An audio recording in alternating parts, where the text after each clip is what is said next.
नमस्कार, आप देख रहे हैं एनके न्यूज। आपके साथ मैं हूं अंशु। बागपत में दबंगों की दबंगई रुकने का नाम नहीं ले रही है। ताजा मामला दोघट थाना क्षेत्र से सामने आ रहा है, जहां एक समुदाय के आधा दर्जन लोगों ने दूसरे समुदाय के लोगों पर दिन दहाड़े हमला बोल दिया। हमला देख पीड़ित परिवार की महिलाओं ने चीख पुकार मचा दी। तभी मौके पर ग्रामीणों की भीड़ इकट्ठा हो गई। ये सब देख दूसरे समुदाय के लोग तमंचा लहराते हुए वहां से आगे देखने की चेतावनी देते हुए फरार हो गए। हमला देख पीड़ित परिवार की महिलाओं ने चीख पुकार मचा दी। तभी मौके पर ग्रामीणों की भीड़ इकट्ठा हो गई। ये सब देख दूसरे समुदाय के लोग तमंचा लहराते हुए वहां से आगे देखने की चेतावनी देते हुए फरार हो गए। इसकी शिकायत पीड़ित परिवार ने दोघट एसओ से की, लेकिन दबंगों की दबंगई के कारण एसएचओ ने पीड़ित परिवार को ही थाने से भगा दिया।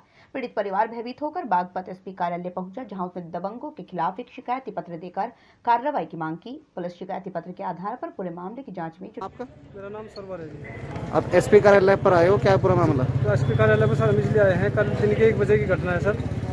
मैं अपने घर पे था तो वहाँ पे मोहित सनोप सुंदर और जी मोहित सनोप सुंदर, सुखपाल सनोप सोहन और गुड्डू सनोप सुखपाल, ये 4 आदमी आए जी।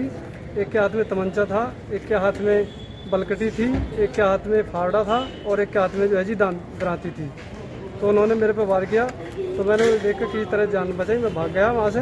तो वहाँ पे मेरा भाई था और मेरी घरवाली थी, मेरी माँ और मेरी भाभी थी जी। उन्होंने उसको जो है उनको रोका और फिर वहाँ हमारे गांव का जो एक चौकीदार है जो कंपोस नाम का है, वो उनको वहाँ से और गांव के काफ़ी आदमी उनको वहाँ से हटाकर ले गए।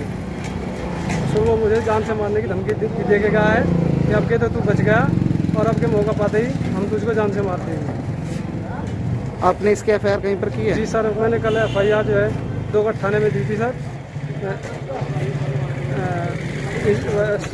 एसओ साहब तो वहाँ पे नहीं थे, बाकी वहाँ पे जैसे हमने तहरीर दी तो वहाँ पे 2 पुलिस वाले थे।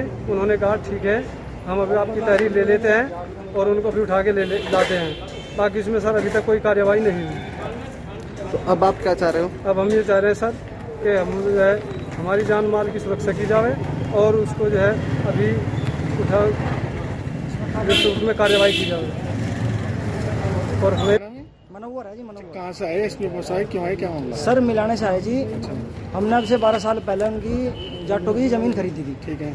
और जी वो कल 1 बजे के करीब, लगभग 1 बजे का टाइम था, वो हमारे घर पे आया जी और उसके साथ 3 आदमी और थे जी। उसका ताऊ और जी 2 उसके भाई, एक जी ताऊ का लड़का और एक उसका सगा भाई, छोटा रोहित, और एक था जी गुड्डू। और जी आने के बाद में हमारे भाई वहाँ पर घर पर अकेले थे जी, और मेरी माँ और जी मेरी भाभी थी। तो इन्होंने सर एकदम आगे इस पर जैसे हमले करने की कोशिश की, तो इन्होंने शोर मचा दिया। और शोर मचाने के बाद में सर जैसे इनने एकदम जान के वहाँ से भाग के जान बचाई किसी तरह। अच्छा, पुलिस को शिकायत करी इसकी? पुलिस को शिकायत कर गया जी, वहीं पर गए थे जी हम बिल्कुल थाने में। अच्छा। वहाँ पे एसओ साहब तो नहीं थे। एसओ साहब तो जी वहाँ पे दाम है वो चल रहा है धरना।